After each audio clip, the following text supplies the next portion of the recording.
কালকের মেয়ের যে আঁকাটা তোমাদেরকে দেখায়নি, তো আজকে কিন্তু সেই আঁকাটা দেখানোর সময় এসে গেছে। অলরেডি তোমরা সেই আঁকাটা দেখে নিয়েছই। আজকে ওই আঁকাটার কী কাজ আর সেটা কেনই বা আঁকলাম, তো সেটা জানার কিন্তু দিন চলে এসেছে। তো বুঝতেই পারছো আজকে আমি কোন দিনটার কথা বলছি। হ্যাঁ, আজকের দিনটা হচ্ছে 22শে জানুয়ারি। প্রত্যেকের কাছে কিন্তু একটা ঐতিহাসিক মুহূর্তের সাক্ষী থাকার দিন। তো আমরা যে এমন একটা সুন্দর দিনকে নিজের চোখে দেখতে পারবো, জানতে পারবো আর সেটা সাক্ষী থাকতে পারবো, সেটা হয়তো আমরা অনেকেই জানতেও পারিনি, বুঝতে পারিনি। তো যাই হোক, সব কিছুর পেছনে একটাই কথা, যেটা হয় যা হয় হয়তো সেটা ভালোর জন্যই হয়। তো সেটাই চিন্তা করে তো চলো আজকের দিনের শুরুটা করে ফেলি। তো নমস্কার বন্ধুরা, আমি মৌমিতা, লাইফের খুঁটিনাটিতে আরও একটা নতুন দিনে তোমাদের অনেক অনেক স্বাগত। তো আজকে কিন্তু আমি আমার ডেইলি রুটিনে কাজকর্ম দিয়ে দিনটা শুরু করিনি।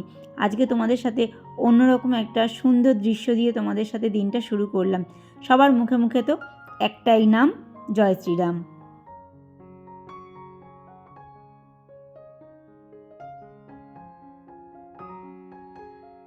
তো চলো, এখানে কিছু ফ্রিজ ম্যাগনেট আছে, সেগুলোর সাথে একটু পরিচয় করে দিই। দেখতেই পাচ্ছ এটা পুরী থেকে আনা জগন্নাথ দেবের, আর এটা দার্জিলিংয়ের। ওপরে ওটাও দার্জিলিংয়ে যেটা পান্ডা আছে ওটা গিফট পাওয়া, আর এই পাশে একটা কেদারনাথ, একটা বদ্রীনাথ, আর যে বুদ্ধটা আছে ওটাও গিফট পাওয়া। আর এই যে সিকিম লেখা যেটা, সেটা এইবার নিয়ে এসেছি। আমার এরকমভাবে ফ্রিজ ম্যাগনেট নিয়ে এসে রাখতে খুব ভালো লাগে, কিন্তু আফসোস কি জানো, এর আগেও আমি কিছু জায়গায় গেছি, যেমন সিমলা, কুলু মানালি, সেখান থেকে আর কি আনতেই ভুলে গেছি। মানে আনন্দ করতে গিয়ে, ঘুরতে ফিরতে গিয়ে কোথাও যেন এই ফ্রিজ ম্যাগনেটটা আনার কথাটাই মাথা থেকে উড়ে গেছে। তো কি করা যাবে, যাই হোক, আবার যদি কোনো দিনও যাই তো সেখান থেকে সংগ্রহ করে নিয়ে আসবো। তো এই যে আমি আমার ডেইলি রুটিনে কাজকর্ম করে ফেলছি। এই জানলাগুলো ডেইলি একবার করে একটু ঝাড় দিয়ে দিই, তা না হলে বাইরে থেকে এত ধুলো পড়ে যে জায়গাটা পুরো ধুলোর আস্তরণ পড়ে যায়। আর এই দেখো, আমি আমার কাজকর্ম করছি, আর এই যে আমার পাখিটা আমার পেছনে গুড়গুড় করছে। সব সময় পড়া হয়ে গেলেই হলো, ব্যাস তারপরে ঠিক আমি রান্নাঘরে যাব, আমার পেছনে ঘুরবে। আমি যে কোনো ঘরে কাজকর্ম করব, সে আমার পেছন পেছন ঘুরতে থাকবে আর বকবক করতে থাকবে। যখন স্কুলে চলে যায় ঘরটা একদম ফাঁকা হয়ে যায়, জানো না, মানে একটা আওয়াজ পাওয়া যায় না, কিচ্ছু পাওয়া যায় না। ওই শুধু আমি গান চালিয়ে নিজের মতো নিজে কাজকর্ম করি। তো ও যখন স্কুলে যায় সেই মুহূর্তটুকু কিন্তু ওকে আমি খুব মিস করি। তো জানি না পরবর্তীকালে কিভাবে কি করব না করব। তো হ্যাঁ, এটা ঠিক, ভগবান হয়তো সেই সময় অন্যরকম পরিস্থিতি তৈরি করে দেবে, সেই শক্তি হয়তো তিনিই জুগিয়ে দেবে। তো যাই হোক, সেই সময়ের কথা তখন ভাবা যাবে, এখন অত ভেবে টেবে কাজ নেই। চলো কাজের কথা বলি। তো এই যে ঘরটা ঝাড় দিয়ে নিচ্ছি, ঘর দুয়ার ঝাড়টার দিয়ে তারপরে যাব ছাদে। আজকে অনেক কাজ আছে, জানো না। ওই যে বলি, যেদিন কাজের ভূত মাথায় চাপে, তো একবারে কত যে কাজ করে নিই নিজেও দিক দিশা পাই না। পরে যখন হিসাব করতে বসি তখন ভাবি, বাবা রে বাবা, এত কাজ করে নিলাম। তো এই যে আজকে মেয়েটাকে মাথা ঘষাতে হবে, এই ঠান্ডা ঠান্ডা করে অনেক দিন হয়ে গেল, প্রায় সপ্তাহখানেকের ওপরে হয়ে গেল মাথাটা ঘষানো হচ্ছে না। তো আজকে একটু রোদ উঠেছে, তো বললাম চল তোকে মাথাটা ঘষিয়ে নিয়ে আসি। আর ছাদে যখন এলাম হাতে করে এই ব্যাগগুলোকেও নিয়ে আসলাম, যে না এই ব্যাগগুলো ধুয়ে দেবো। আর দু একটা জামা কাপড় ছিল যেগুলো আর ওয়াশিং মেশিনে দিতে পারিনি, তো সেগুলো এক্সট্রা হয়ে গেছিলো। তো ভাবলাম চলো একবারে ছাদে যাচ্ছি যখন, কাছাকাছিটা ওপর থেকে সেরেই আসি।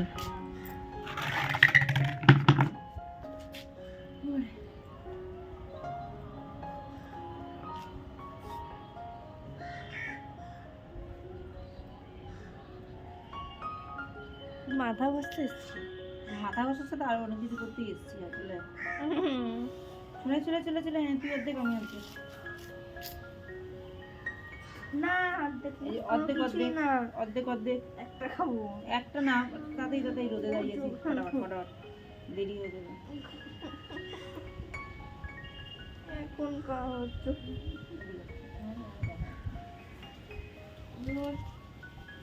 কাক আসে না কেন এখন?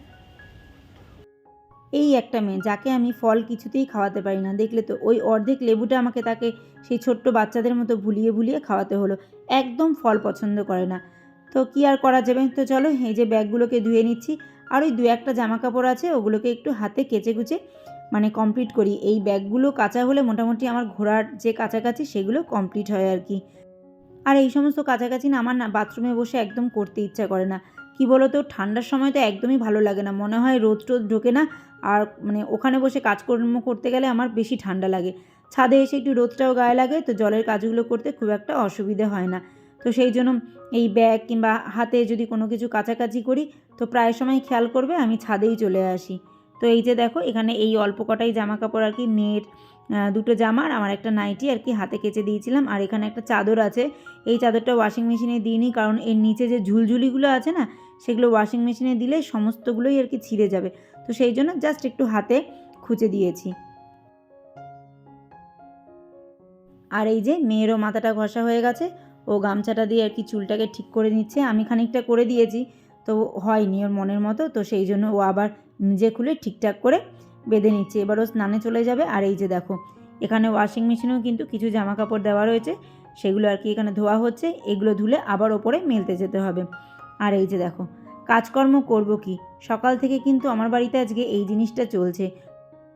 কিভাবে এত বড় একটা মন্দিরে রামের প্রাণ প্রতিষ্ঠা হবে সেটা দেখার জন্য কিন্তু মনটা অস্থির হয়েছিল, যে তার প্রসেসটা কী, কীভাবে কী হচ্ছে না হচ্ছে, সেই জিনিসগুলো একটু চাক্ষুষ দেখার বেশ ইচ্ছেটা কাজ করছিল। রান্না বান্না কাজকর্ম ফেলে দিয়ে আমরা এখানে বসে পড়েছিলাম। যা তোমাদেরকে এখানে আমি পুরোটা দেখাতে পারছি না, কপিরাইট যদি পড়ে যায় সেই কারণে। তো যাই হোক, ওটা আমাদের এপাশে চলতে লাগলো। তো রামলালার অভ্যর্থনা আমরাও তো খানিকটা করব, কারণ এত দিন পরে সে তার নিজের ঘরে ফিরেছে যখন, তো সারা ভারতবর্ষ কেন সারা বিশ্ববাসী কিন্তু এই আনন্দে আনন্দিত। তো আমরাও তার থেকে বাদ পড়বো কেন? তো সেই জন্য এই দুদিন ধরে আমার মেয়ে এই ড্রয়িংটা করেছে তার উদ্দেশ্যে। সমস্ত ভারতবাসী কিন্তু এই দিনটাকে যে যার মতো করে উদযাপন করেছে। তো আমাদের শ্রদ্ধা, আমাদের ভালোবাসা আমরা এইভাবেই জ্ঞাপন করলাম। তো চলো এই যে দেখো, এই সেই যে আমরা ঘুরতে গেছিলাম, সেখান থেকে যে পাথরগুলো নিয়ে এসেছিলাম, হয়তো এই রাম নামটা লেখা হবে বলেই পাথরগুলো আমাদের সাথে সেই ঋষিখোলা থেকে কলকাতায় পাড়ি দিয়েছিল। যখন পাথরগুলো এনেছিলাম তখন কিন্তু ভাবিনি যে এতে রাম নাম লিখব।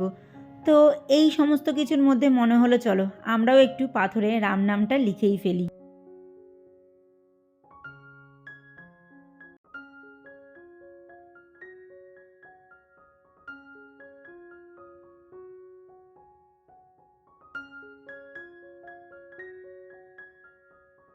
তো চলো এবার নিজেদের পেট পুজোটা করে ফেলি। তো আজকে ফুলকপি আলুর রসা করেছিলাম, আর একটু সমস্ত রকম সবজি একসাথে দিয়ে ভাজা করে ফেলেছিলাম। সেরকমভাবে খুব বেশি রান্নাবান্না করিনি, দেখতেই পেলে সমস্ত কিছু করতে গিয়ে অনেকটাই বেলা হয়ে গেছে। আর আজকে এখনও আমার স্নান হয়নি, আগে খাওয়া দাওয়াটা সেরে নিয়েছি। তারপরে এই যে ভাবলাম এঁঠো বাসন কোসনগুলো মেজে, গ্যাসটা এখনও মোছা হয়নি, সেগুলো মুছে টুছে তারপরেই স্নানটা করব। আর খেতে বসার আগে এই যে বাসনগুলো নিয়ে যাচ্ছি দেখতে পাচ্ছ, সেগুলোকে ধুয়ে রেখে গেছিলাম। আজকে আমাকে অনেক কাজ করতে হয়েছে, আর এই একা হাতে সমস্ত কিছু করি, তো তো মাঝে সাঝে এরকম দেরি হয়েই যায়। আর এই যে দেরি হয়ে যায়, নিজের যে অযত্ন হয়ে যায়, এটা কেউ চোখে দেখবে না। চোখে লোকে কোনটা দেখবে বলো তো? আমি কোথায় ঘুরতে গেলাম, কত দিনের জন্য গেলাম, কিভাবে দিনগুলো কাটালাম, কোন কোন সময় কি কি আনন্দ করলাম, শুধু সেটাই দেখবে। কিন্তু প্রতিটা আনন্দের পেছনে যে কতটা কষ্ট করতে হয়, সব কিছু ম্যানেজ করতে গেলে নিজেকে কতটা কষ্ট দিতে হয়, কতটা সেই জায়গাটা সামলে তারপরেই আনন্দ মুহূর্তগুলোকে পাওয়া যায়, সেই জায়গাটা কিন্তু কেউ দেখবে না। তো এই জিনিসটাই কিন্তু আমার খুব খারাপ লাগে। আর এখন এমন একটা জিনিস হয়েছে না, তোমাদেরকে কি বলবো, যদি কাউকে তুমি বোঝাতে যাও সেও বুঝবে না। অন্তত যখন ব্লগিং চ্যানেলটা খুলেছি, অন্তত সেটা দেখলেও তো মানুষে বোঝে যে না, একটা মানুষ কতটা কষ্ট করে, কিংবা তার সংসারটা কীভাবে চালাচ্ছে না চালাচ্ছে, তারপরে গিয়েই তো সে হয়তো আনন্দ মুহূর্তটা, ভালো লাগার মুহূর্তটা সবার সাথে শেয়ার করছে, কিংবা নিজে আনন্দ করছে। সেটা কিন্তু দেখবে না। লোকে দেখবে কি বলো তো, শুধু ওই যে আনন্দ যে মুহূর্তটুকু, ওই যে ভালো লাগার যে সময়টুকু, সেটুকুকেই। তার আগে পিছে দিনগুলো কিভাবে যাচ্ছে, সময়টা কিভাবে কাটছে, সেগুলো কেউ কখনো তাকাবে না। আর এই মানুষগুলো কারা হয় বলো তো? খুব কাছের মানুষ হয়, যাদেরকে আমরা আত্মীয় পরিজন, খুব কাছের বন্ধুবান্ধব বলে উঠি। এই মানুষগুলো কিন্তু তারাই হয়। তো যাই হোক, দেখো এদিকে আমার সমস্ত কাজকর্ম কমপ্লিট হয়ে গেছে, রান্নাঘর পরিষ্কার। আর ওই যে কোনায় যে বাসনগুলো দেখতে পাচ্ছ, ওগুলো উপর দেওয়ার এখনও জায়গা পাইনি। মানে এতটাই আমি বাসন মেজেছি যে আমার বাসনের ঝুড়িটা ভরে গেছে, ওই বাসনগুলোর উপর দেওয়ার জায়গা পাইনি। আর এই যে দেখো এখন ঘরটা মুছবো। ওই যে কর্তামশাই যে আমাকে কোনো কাজে হেল্প করতে পারছে না, তার বেশ ঠান্ডা লেগেছে, এখনও ঠান্ডাটা কমেনি। তো সেই জন্য ঘরটা একটু মানে ও মুছে দেয়, তো সেটাও আমাকে হেল্প করতে পারছে না। এই কদিন ধরে ঘর দুয়ার মোছামুছি সমস্ত কিছু আমিই করছি। আর এই যে দেখতে পাচ্ছ অনেকটাই বেলা হয়ে গেছে, পুজো দেওয়া হয়ে গেছে, কর্তামশাই পুজোটা দিয়েছে। আর আজকের একটা এত সুন্দর ভালো দিনে ঘর দুয়ার মুছবো না, বাসি ঘর রেখে দেবো, সেটাও মন চাইছে না।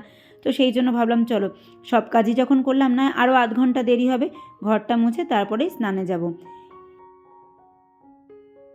এই যে আজকে আমাকে এতটা কষ্ট করতে হচ্ছে, এই যে আজকের দিনটা আমি এত কষ্ট করে সারাটা দিন কাজকর্ম খাটাখাটনি করলাম, এই কষ্টটুকুর কোনো দাম নেই।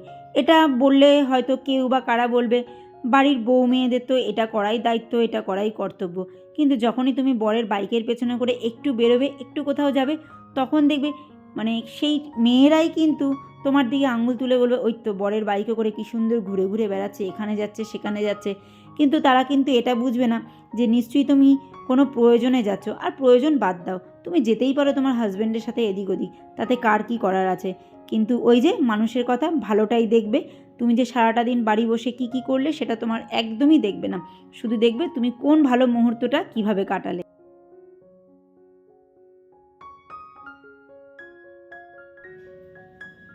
তো বন্ধুরা, এখন বাজে হচ্ছে 4:05, আর এই যে স্নান টান করে উঠলাম।